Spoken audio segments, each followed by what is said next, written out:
Earlier today, I shot a video about how my coworker got a lot of sympathy because he broke up with his girlfriend, and so the next day when he wasn't himself at work, he got quite a bit of sympathy. And when I had things that were distressing happen in my life, because breaking up is not a very distressing event in my life usually, but when I have other problems in my life, I get hurt exercising. I love to exercise, right? I have run into trouble with my car being broken into or a car accident. Fortunately, I haven't had those in many years. Or anything that's doesn't involve another human being, right? It doesn't seem to get as much sympathy. And when I point this out, a lot of people just think I'm crying about being lonely, and I want to make a video addressing that by talking about two really nice solo sexual dates that I went on. 4 years ago, I was dating a girl, a few years my junior. We broke up. She was living with her parents, and she was upset that I was cheating on her, but I wasn't cheating on her with another girl. I was cheating on her with writing my computer games.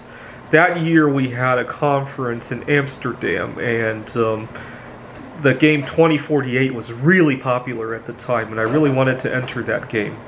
And I did a lot of experimentation, and she assumed I was cheating because every time she wanted to see me, I was busy. And so one night I stormed out of her parents' home, and I was so lost that lost in thought that I drove 100 miles to, we were in Seattle and I drove to Ellensburg, if you can believe that. I encourage you to Google this because I want you to see just how far I drove because I was so lost in thought. When I got to Ellensburg, I ended up in what's called Wild Horses Monument. This is a rest stop just east of Ellensburg where you can view the night sky. And I was so glad that we had broken up because I really realized how much I had been missing out just on nature. This was during the late spring, early summer. I took a lot of walks that year, and I competed in Amsterdam. And I took a trip to Poland that year as well. And later that year I had another conference in Taiwan, and I went to Japan. And so I was so glad I broke up with her. Now, a year ago around this time, I was very depressed because my girlfriend and I, another girl, we were planning to get married. I was going to propose to her on December 21st, 2020 because Jupiter and Saturn would come into conjunction. I'm still hoping to do something that day, but it doesn't look like many things will reopen. We still got a little bit over a month.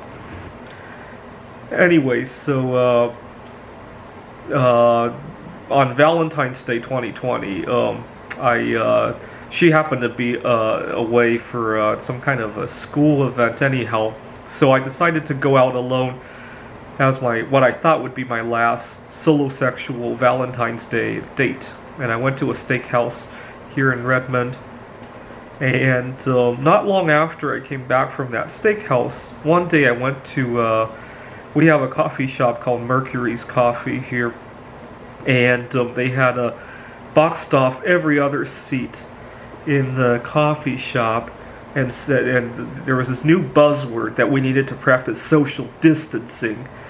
I love new terminology. I don't know why. I love it when I hear somebody invent something new. When was the last time I heard something like this? Well, there were, when Trump was impeached over abuse of power. I mean, abuse of power existed for a long time, but it's nice to learn a new concept.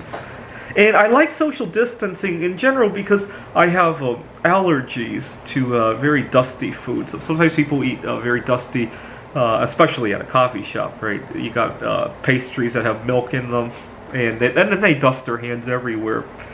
And so I thought, well, this is a good thing. But not long after that, the entire coffee shop closed, and all of us had to stay home. And my first week staying home, I wrote a backgammon AI, which I'm hoping to enter next month into the Computer Olympiad. And if I win that, there's a human versus machine tournament.